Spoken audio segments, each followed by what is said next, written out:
Now, what gap did you see in the formal education sector in Tanzania that led you to open the Sakapala Community Center? Yeah, so Sakapala Community Center main mission is to promote and provide service and education services to communities in Tanzania and also outside of Tanzania. So my husband and I have been intentionally take our kids to Tanzania every other year, and we realized that when we visit Tanzania, we don't have any place like community center here that the kids could spend a week doing a service work. And also it's a part of giving back to us. I remember my husband and I were both born and raised in Tanzania. And we have Swahili saying that mcheza kwao tunzwa, the ones who the ones who know how to, who dance, able to reward it. So in a regular school, we know the kids learn how to write, tell stories, they learn different subjects. What what sets you apart as the community center? I understand you also have adults that come to school after Yes. work and, learn some other skills. What exactly do you teach there? Yeah, so we have several programs for the young one. We have education, we have a daycare center there with age up to 7 years old. And we also have an after-school program for tutoring that the students are teaching STEM, and which is like a just abbreviation for science, technology, engineering, and mathematics.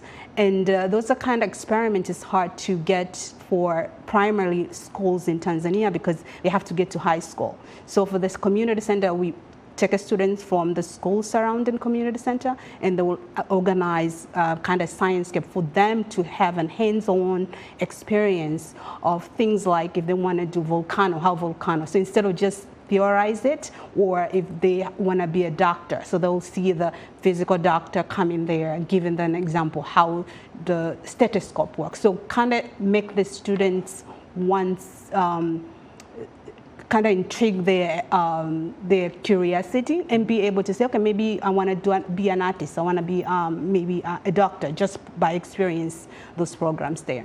Now, in addition to teaching these students at the center, you also organize summer programs for Americans, parents and students. Yeah. And you recently just came from Tanzania. Yes. Tell us about the experience there. Yeah, so that's a part of service learning, is one of the program also we offer at the center, that we take students and young adults and from high school to college and even individuals to visit in Tanzania. So the first, we require them at least to learn the culture of Tanzania, and then when they get there, based on their skills, so they will connect to the students there. So either they will learn, they will be able to teach the students. For example, the summer we're talking about, we have students who volunteer here in US as a CPR to the fire. So he said, I want to teach CPR class to adults and young adults in Tanzania. So we're able to accommodate that. So that's one of the programs. And also, we get a chance to visit. As you know, Tanzania is a beautiful country.